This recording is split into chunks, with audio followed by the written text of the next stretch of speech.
que o grande dia se aproxima, e os anjos de Deus estão aparelhados para destruir minhas obras. Eis que o Cordeiro de Deus virá como um terrível juiz, e não haverá pedra que o fogo da ira de Deus não consuma. Jesus está voltando. Prepare-se. Versão brasileira. Desperta tu que dormes. Olá, dorminhocos. O diabo, vosso adversário, anda em derredor, bramando como leão, buscando a quem possa tragar. 1 Pedro 5:8. Portanto, despertai, despertai. Eu sou paciente. Eu sei esperar. Eu não tenho pressa. Tenho toda a paciência do mundo para arrastá-los pouco a pouco ao inferno. Se duvidam que eu existo, melhor ainda. Assim, trabalho em silêncio. Mas para aqueles que sabem quem sou, fiquem atentos. Cuidado para não serem pegos de surpresa. Episódio 39. Quando um justo governa, a nação está segura. Nayib Bukele, o inimigo número 1 de Satanás. Neste vídeo você verá Satanás relatando como era a vida das gangues em El Salvador, antes e depois da chegada do atual presidente de El Salvador, Nayib Bukele. Você verá a frustração de Satanás ao se deparar com um governante temente a Deus, ao contrário de Che Guevara e Nicolás Maduro, narrado nos 2 vídeos anteriores. Por mais que possa parecer que o mundo só será teleguiado por governantes malignos, este vídeo mostra que não, que apesar do mal ser uma grande maioria no mundo, Deus levanta políticos tementes e com autoridade para que o povo não seja mais oprimido. E Nayib Bukele é a prova de que Deus está com mão forte entre nós. Veja. Documentário: O Reinado das Trevas. Um relato direto do príncipe da escuridão. Narrador: Satanás. Houve um tempo em que esse pequeno território era uma joia em minha coroa. Um lugar onde minha influência se espalhava por cada viela, cada comunidade, cada olhar temeroso que se desviava ao cruzar com meus servos. O medo não era apenas um sentimento, era a lei, a origem do meu exército nas sombras. Tudo começou com aqueles que não tinham nada. Jovens que cresceram cercados pela necessidade, sem oportunidades, sem direção. Eu os acolhi, ofereci um caminho, um propósito, uma nova família. Assim nasceram os grupos que carregavam minha bandeira, dividindo territórios e impondo suas regras com mãos de ferro. Entre os mais poderosos estavam 2 irmandades rivais, cada uma expandindo seus domínios com sangue e aço. Inicialmente, diziam lutar por respeito, por espaço, por identidade, mas no fundo, eram apenas instrumentos da minha vontade. A vida sob meu domínio. Como era bom ver o terror pairar no ar como uma neblina densa. Nenhum comércio podia prosperar sem pagar tributos a meus fiéis. Cada rua tinha seu dono, e ninguém ousava atravessar certas fronteiras sem permissão. Os inocentes? Eles eram apenas peças descartáveis no grande jogo. Muitas vezes, o simples fato de morar no local errado, de dizer a palavra errada, ou até de não abaixar a cabeça no momento certo, era o suficiente para selar seus destinos. Havia jovens que eram forçados a se unir às fileiras dos meus seguidores. Outros, que tentavam resistir, simplesmente desapareciam. O silêncio era uma moeda valiosa, pois quem ousasse questionar as regras rapidamente pagaria o preço. O controle absoluto. As autoridades? Elas pouco podiam fazer. Algumas se curvavam diante da minha influência. Outras, mesmo quando tentavam reagir, encontravam barreiras que as impediam de agir. Assim, eu reinava absoluto, sem ser incomodado, espalhando minha vontade por cada canto. Famílias inteiras viviam trancadas, temendo o que poderia acontecer a qualquer momento.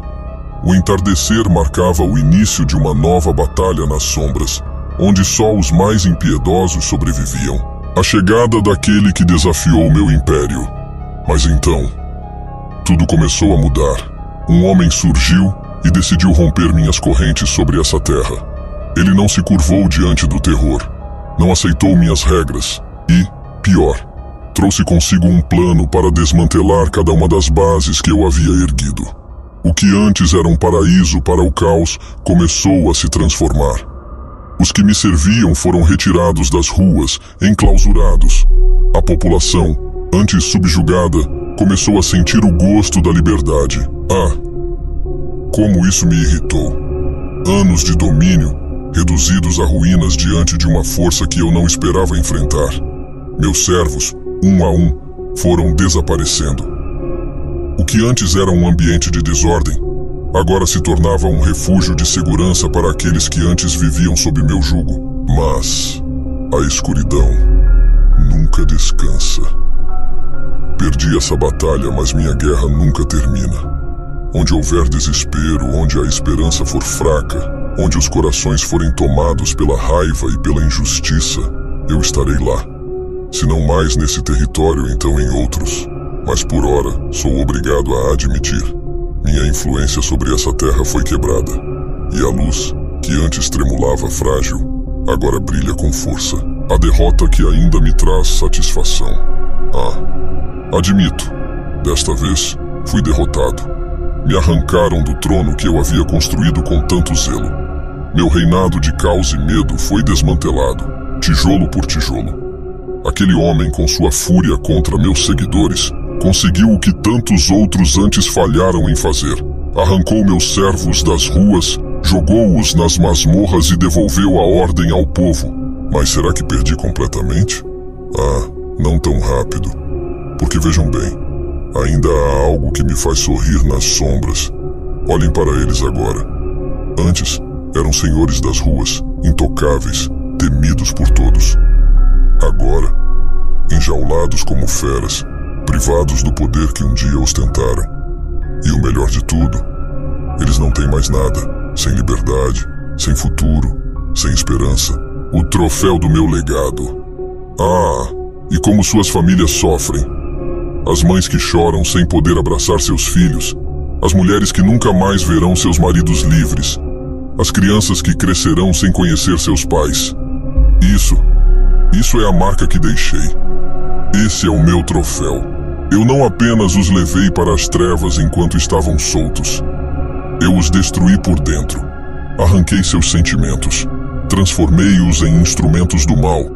Fiz com que se entregassem sem perceber que estavam cavando suas próprias covas.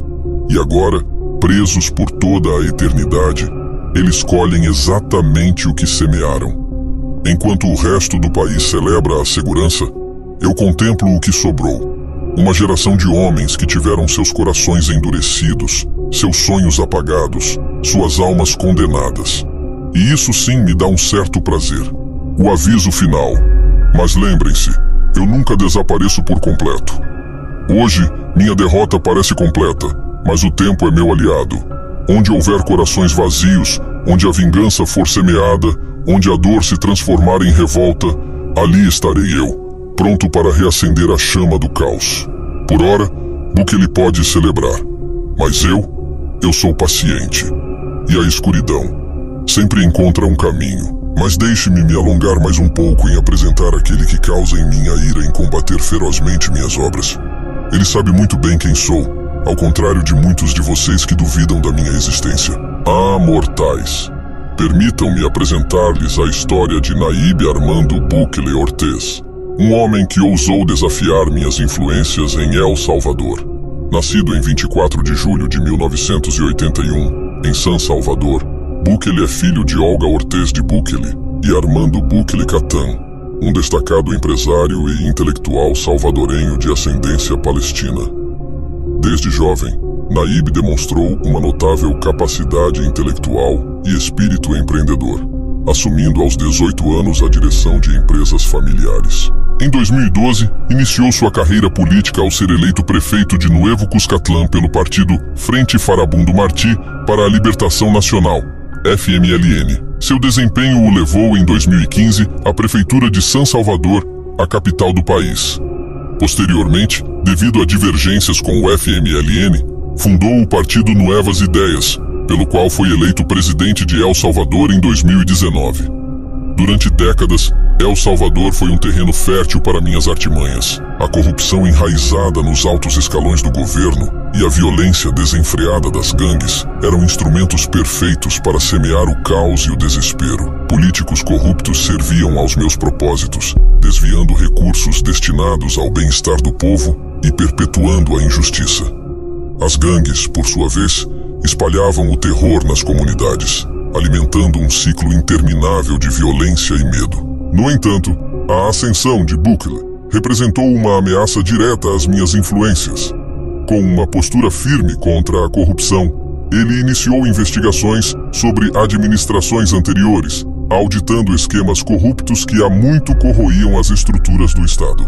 Além disso, implementou medidas severas contra as gangues, incluindo a construção do Centro de Confinamento do Terrorismo, uma mega prisão de segurança máxima destinada a isolar os criminosos mais perigosos. Essas ações resultaram em uma redução significativa nos índices de criminalidade e homicídios, restaurando a esperança e a dignidade ao povo salvadorenho.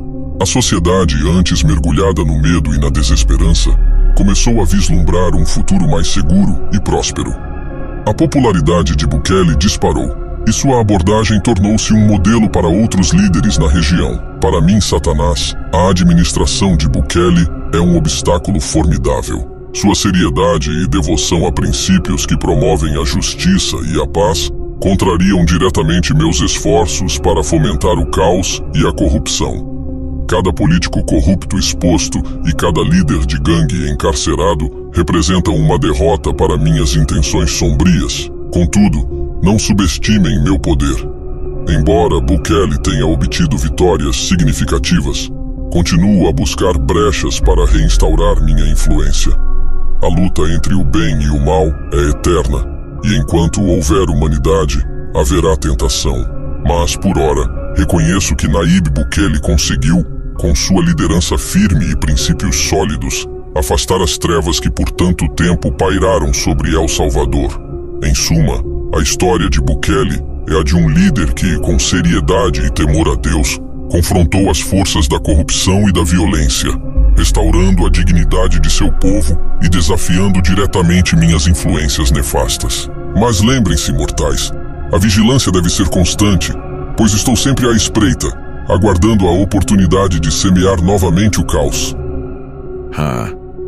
Como eu gostaria que muitos levassem a sério essas verdades que este canal expõe, de como Satanás de fato atua em todos os países do mundo, através da política, das gangues, do crime organizado, dentre outros sistemas podres, guiados por seu intento. Tudo isso é real. Nada é ficção. Quer você acredite ou não, Jesus voltará para aniquilar as obras do mal nessa terra.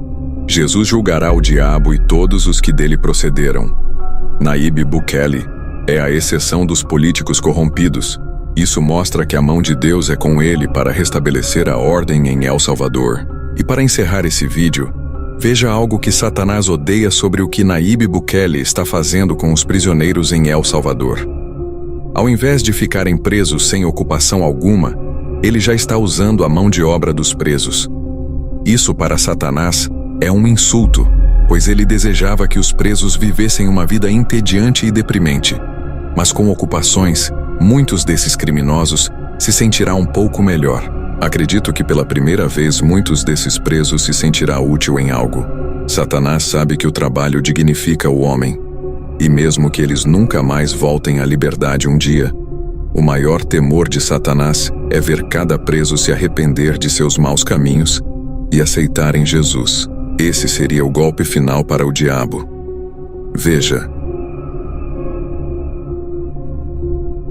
Agora um destaque do noticiário internacional. O governo de El Salvador anunciou que presos estão sendo capacitados para ajudar na reconstrução do país atingido por tempestades nesse último mês.